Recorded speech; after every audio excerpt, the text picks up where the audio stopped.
ಮೀನರಾಶಿ ರಾಶ್ಯಾಧಿಪತಿಯಾಗಿರ್ತಕ್ಕಂಥ ಗುರು ಮೀನರಾಶಿಯವರಿಗೆ 6ರಿಂದ 8 ಗ್ರಹಗಳ ಶುಭ ಫಲ ಇರತಕ್ಕಂಥದ್ದು.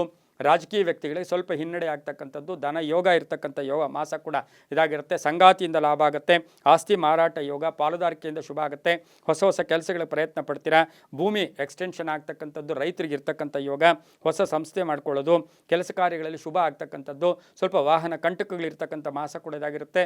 ಜೊತೆಗಾರರಾಗ್ಬೋದು ಅಥವಾ ತಮ್ಮ ಮೇಲಧಿಕಾರಿಗಳಾಗ್ಬೋದು, ಸಹೋದ್ಯೋಗಿಗಳ ಜೊತೆ ಸ್ವಲ್ಪ ಹುಷಾರಾಗಿ ಕೂಡ ಮಾತಾಡಿದ್ದೆ ಆದರೆ ತುಂಬ ಒಳ್ಳೆಯದಾಗುತ್ತೆ.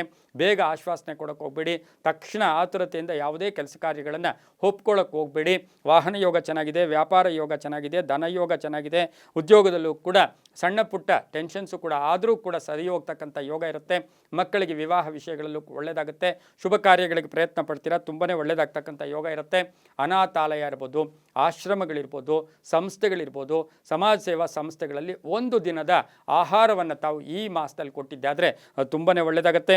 ಹಳದಿ ಮತ್ತು ಗೋಧಿಯ ಬಣ್ಣವನ್ನು ಉಪಯೋಗಿಸ್ಕೊಳ್ಳಿ. ಪಶ್ಚಿಮ ಮತ್ತು ದಕ್ಷಿಣ ದಿಕ್ಕಿನ ಪ್ರಯಾಣಗಳು ಶುಭಕರವಾಗಿರುತ್ತೆ. ಈ ಒಂದು ಮಾಸದಲ್ಲಿ ಓಂ ಗುರೂಂ ನಾಂ ಗುರುವೇ, ಓಂ ಗುರೂಂ ನಾಂ ಗುರುವೇ ನಮಃ ಈ ಮಂತ್ರವನ್ನು ಹೆಚ್ಚಾಗಿ ಜಪ ಮಾಡ್ಕೊಳ್ಳಿ. ಗುರುವಿನ ಸ್ತೋತ್ರ ಮಾಡ್ಕೊಳ್ಳಿ ಅಥವಾ ಗುರು ಬ್ರಹ್ಮ ಗುರು ವಿಷ್ಣು ಹೇಳ್ಕೊಳ್ಳಿ. ಅದರಿಂದ ಸಾಕಷ್ಟು ಒಳ್ಳೆಯದಾಗ್ತಕ್ಕಂಥ ಯೋಗ ಕೂಡ ಇರುತ್ತೆ. ಈ ಮಾಸದಲ್ಲಿ ಹಳದಿ ಮತ್ತು ಗೋಧಿ ಬಣ್ಣ ಉಪಯೋಗಿಸ್ಕೊಂಡಿದ್ದೆ ಆದರೆ ಸಾಕಷ್ಟು ಶುಭ ಫಲಗಳು ಕೂಡ ಸಿಗುತ್ತೆ. ಪೂರ್ವ ಮತ್ತು ಉತ್ತರ ದಿಕ್ಕಿನ ಪ್ರಯಾಣಗಳು ಸಾಕಷ್ಟು ಶುಭ ಕೊಡ್ತಕ್ಕಂಥ ಮಾಸ ಕೂಡ ಇದಾಗಿರುತ್ತೆ.